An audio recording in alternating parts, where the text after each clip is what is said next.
Hi everyone, Sandy Sidhu here from Sidekick PM. This week on The Unstoppable Entrepreneur, I'll be speaking to Jo Foster of Love Your Small Business. Jo will be sharing with us some of the key insights that her and her business partner Janine learned while launching their business and some of the breakthroughs that they've had that have helped them move forward and earn the income that they want to be earning. Enjoy! Thank you, Sam. Lovely to be here. So why don't you go ahead and tell us a bit about yourself before we dive right in and start talking about some of the key lessons that you and your business partner Janine learned shortly after launching your business. Absolutely. Well, yeah, I'm Jo, and along with a business partner, Janine, we run Love Your Small Business. We are coming to you from New Zealand, from down under, and basically we work with entrepreneurs who want to establish a profitable business, but also have other things that are important to them as well. So, for example, things like having a really great work-life balance, making a difference in the world, utilising their skills, and still having plenty of time left for family and friends. That sounds pretty good. So let's just get into this because I think you've got a lot to share, and I've been following you online and interacting with you, as well as participating in several of the courses that you have launched. So why don't you tell us a little bit about how you first got started and what you've learned along the way? Sure. Well, Janine and I started our business about 18 months ago now because we realised that there were so many women entrepreneurs who were starting in business, but they weren't just in business to make their millions. Some wanted just enough for themselves and their families, some do want to generate a great income. Um, but they were really struggling to do that because there were other things that were also really important to them, as I mentioned before. And we really felt there was something missing in terms of, enabling and supporting these women who have such a passion and who have such a lot to offer, but who were really struggling to make it happen. And so we started our business so that we could support aspiring women entrepreneurs who are passionate about making a difference in the world to achieve their dream. And, we've been on the journey ourselves, and along the way we have learned so much. And we've definitely had times, Sandy, when we've struggled with business. We've felt a bit of a lack of confidence, or we've been really unsure if we're on the right track. And even at times we've thought, should we keep going? Are we doing the right thing? And we know that many women entrepreneurs experience the same thing. And so recently we actually had a real turning point. And that was when we started to create a really strategic model for how we were running our business. And the starting point of that really was realizing that there were several key, I guess we're calling them mistakes or limiting beliefs that women entrepreneurs tend to make, and we recognise them because we were making them. And once we started to recognise them and draw the lessons out, things really turned around for us. And now that we're applying those lessons to our business, we are really achieving really great results. We are generating the income that we want to be generating. We're feeling so much more confident about where we're heading. We're very sure of where we need to focus, and it's just so exciting to sort of see it all happening. And so what we're starting to do now is share those lessons that we've learned on our journey with other women entrepreneurs. Wow. Okay. So you said a lot of things, and as you're talking, I'm like, touch that point and then jump to the next point. So the first thing that I want to let's rewind a little, is that point you said about you saw that a lot of women were starting out on this entrepreneurial journey, but there was something missing, and they weren't necessarily connecting the dots. Now, what was that thing that you saw that was missing? I know you mentioned confidence, but were there other things that were lacking as well? Really, it was what we've found is that women are launching into businesses, and either they're not doing business planning or strategy at all, or if they are doing it, they're using models of business planning that don't take into account everything that's really important for these women. And so you know it's very easy to, well, not very easy, but you can go down one track and get to the point where your business is actually really successful, and maybe financially it's doing well and you're getting all the clients that you want, but you're really having to sacrifice your personal life to do it. So relationships with your children are going out the window, or time for health and balance or exercise is going out the window. Or it was the flip side. So there were women who were managing to lead a healthy, balanced life, but just weren't getting to where they could be getting to with their business. And so the thing that was really missing was, I guess, the bringing together of all those different aspects of who you are as a person and what's really important to you. a successful, profitable business. Hmm. And I think, from my own experience as well, and as you're speaking, I can just even think of some of the things that could prevent on both ends, either spending too much time on your business and not letting go. Like I'm imagining things even like outsourcing or the idea of outsourcing and having someone to delegate to. I'm guessing these are probably some of the solutions rather than the problems that you probably notice as well. Absolutely. Outsourcing is definitely a crucial one, believing we have to do it all ourselves. And even thinking about things like, where will the income come from business? How are you going to generate the income you deserve or the income you desire within the number of hours you want to be working a week? And that's what a lot of the women we work with haven't yet got to, or haven't really thought about, is how they can set up a model for their business to offer their services without having to be working 80 hours a week to bring in the income. And even, things like really clarifying who you most want to be working with and getting clear on the types of people you want to be working with. So many women end up working with clients who absolutely drain their energy because they think they have to work with any client who wants to give them money, and actually that's not true. So it's just sort of a lot of strategic thinking, really, so that you can take into account all the aspects of business and life that are really important. Definitely. And I think something else that you just mentioned also, resonated with me is that I think too often women or people in general don't even realize when they start working for themselves is that you can't necessarily charge even the same amount that you were earning when you were in a salaried position, because now you have to factor in so many things. So I'm guessing these are all these like eye-opening moments that you share with your clients that, your rate needs to be, let's say, 4 times that amount, because you have to factor in that you're not working every single hour of the day. Sometimes you're marketing, sometimes you're doing biz dev. So I guess that comes up as well. Exactly, and also another big part of that is mindset, and really that self-confidence and belief that you do have something fantastic to offer, and there are people who will pay good money for it, and that's a huge mindset shift for a lot of women, I think, to Mhm. feel confident about saying, look, this is what I'm worth. Right, right. Mm. So now fast forwarding to the other part that you mentioned, that, the turning point for you and the key sort of, as you're putting them, the mistakes. What are some of those things, if you could share with us, that when you had that aha moment that, okay, this is what we're doing wrong, this is what the patterns we're seeing in other people, and how you were able to flip the switch and suddenly break through? Yeah, so we it's been such a great journey, and these are learnings that have come up over time. It wasn't sort of one big aha moment, but Right, the right, first key thing was we believed strongly that we needed to spend hours creating a business plan, and that was going to be a good use of our time, and that was crucial for our success. And so we spent hours on a very, very long Word document, which we really struggled to fill in. We downloaded a template and thought this is the right thing to do, and it took us a really long time. Even after hours, we hadn't filled in all the sections. We couldn't answer a lot of them. It really was uninspiring, and it wasn't really reflecting any of the values or the excitement that we felt for our business. And we came to realize that there were a lot of women who were trying to do the same thing as us and were having minimal success with it. But actually that there were a number of successful entrepreneurs who actually didn't even have a business plan.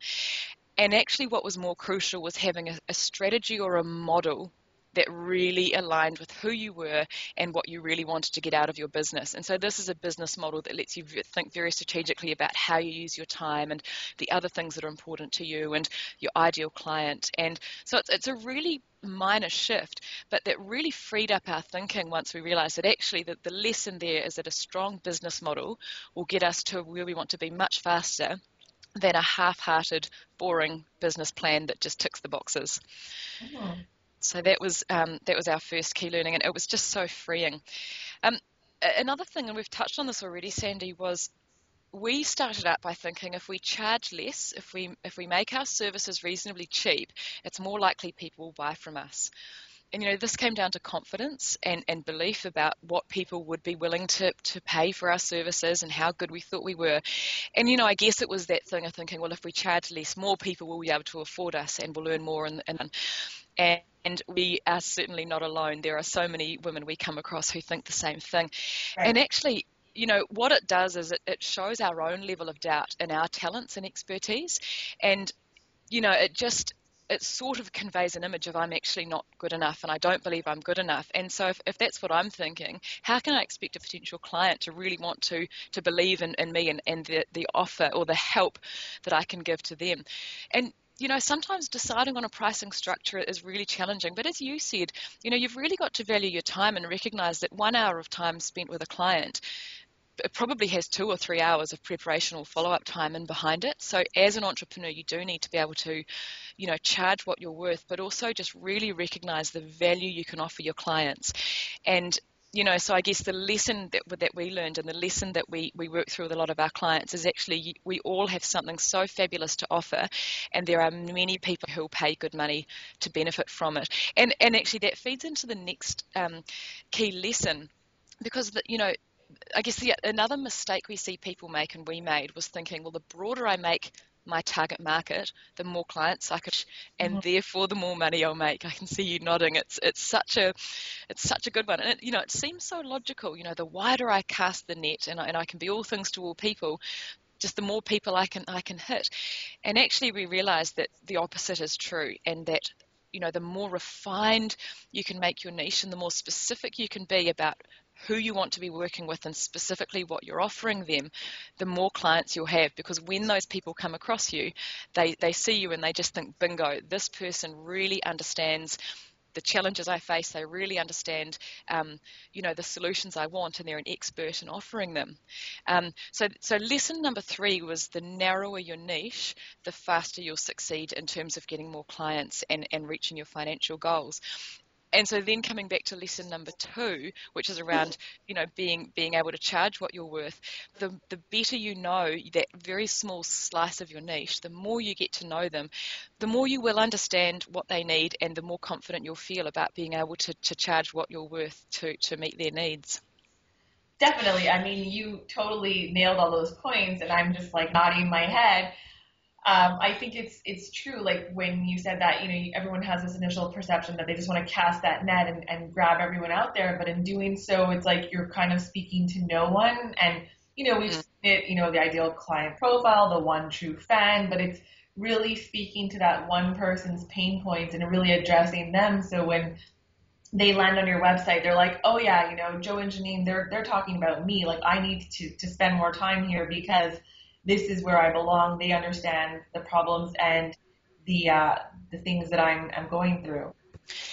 Absolutely. And I think too, for so many people out there, they want a solution that really meets their needs, but also something that connects them with other similar people. And I think that's a real bonus of really refining your niche, is that you bring together groups of like-minded people. So, and it sounds so counterintuitive, and it's something we've struggled with a wee bit, over recent years, and we know our clients struggle with, but it's such a truth that the narrower your niche is, the easier it will be to find clients. Mm-hmm. And I like the point that you just added about, bringing like-minded people together, because I think there's so much value in building that community as well, because, especially if most of your clients that you work with are, solopreneurs or working in small teams, tapping into that larger group of people who are on the same page as you, going through the same things, it just helps you propel and move forward that much faster. And the other thing too, I think, Sandy, is that once you really hone in on that target market and really understand them, you'll find that there are even more things you can offer that small group of people that you didn't even know they needed. And that just comes from really getting to understand them and be the expert in them. And so again, it's just broadening what you can offer to those people and how you can help them, which is really exciting. So what would be, for those that are listening who are still kind of like, I don't really know yet what my niche is, or I still feel like I'm a bit broad. Do you want to share just some of like a few techniques that people can kind of take away with and get started on, closing in on that client? Yeah, absolutely. There was something we did recently with a group of women who were just about to launch into business, and it was actually a really short visualization. And so to close their eyes and imagine themselves maybe 1 or 2 years down the track having an interaction with a client, and just thinking about, well, where is that interaction taking place? Is it, online, or is it in a physical location? But more specifically, who is that ideal person? Who do you really want to be working with? What Whose pain do you want to be solving? What kind of solution are you offering them? And just visualizing that ideal person, because even that can give you some really big insights into who you want to be targeting, and even that can help, with marketing, and thinking, well, actually, if I want to be working with the kind of person who lives in this area and can come and visit me in my shop, then I need to, be targeting at this range, or this is the price point I might want to be thinking about. Mhm. Yeah, that would be one quick thing, is just visualizing an interaction down the track and see who pops into mind. And sometimes I find also what can help if you already do have some existing clients, you can go through them and see, okay, which ones do you resonate with more? Which ones do you find it's just easy to work with? Whereas you may have taken on some clients, like, you had mentioned earlier, that you're just, okay, I want to make some money. I took on these clients without actually seeing if it's a fit or if it's in line with your values. So you can Mm. kind of even categorize them that way.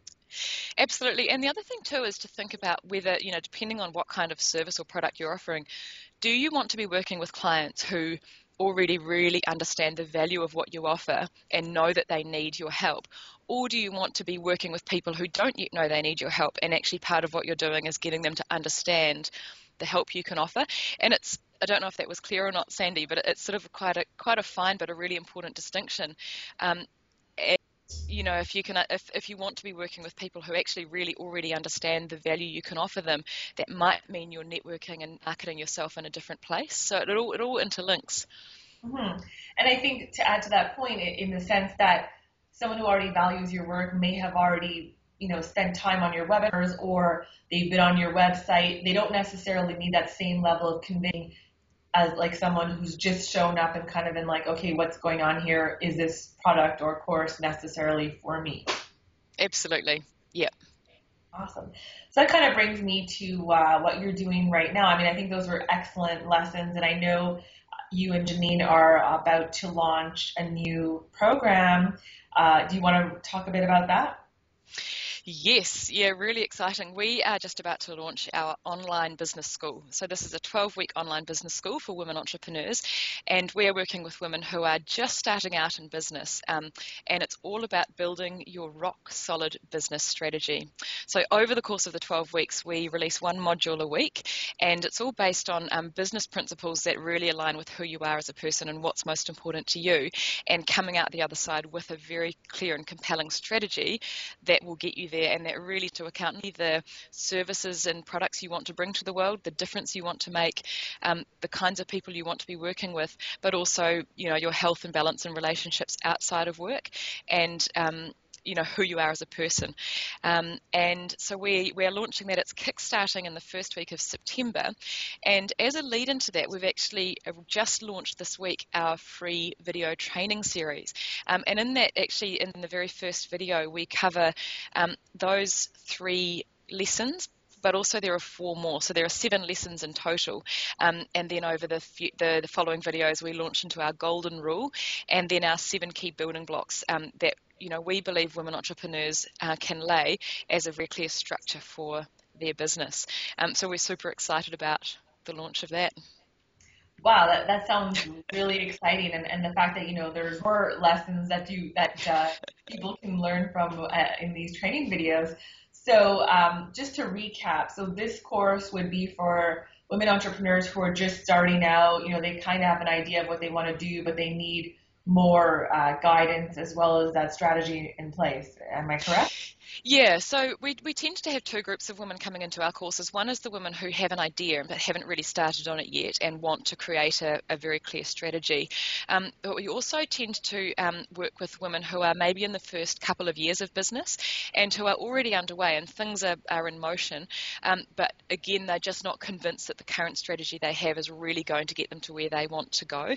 And a lot of what we aim to do, aside from coming out the other side with that concrete strategy is really boost your confidence and your level of focus so that you finish the course feeling really confident that, yep, you know what you need to do to take the next steps to succeed. That's really cool. So if people are interested in following up on the video series, where can they go? Cool. Well, the best place, I've actually created a short link, so it's bit.ly/sidekickpm. Yay! Yay! So if anyone wants to find out about that video series or find out about our online business school, we'd really welcome you over there. So that's bit.ly/sidekickpm, and that will give you all the information. Or Sandy, people are free to email me as well if they'd like any more information. Perfect. I'm going to make sure to recap all of that information in the show notes. So for those of you who may not have been able to jot that down, I'll be sure to put it up in the notes as well as up on the screen so you can capture that. I just want to take this time to say, thank you so much for coming on today and sharing these amazing lessons. It's really been exciting to watch your journey, and I'm sure you're going to have even more breakthroughs and more success as you guys move forward. So one last time, where can they find you online? Online is www.loveyoursmallbusiness.com. That was a bit of a mouthful. Loveyoursmallbusiness.com. We'd love to see you, and thank you so much, Sandy. Oh, my pleasure. So again, thank you everyone. If you have any questions, you can find them directly at loveyoursmallbusiness.com, and I'll be sure to recap everything in the notes. Thank you.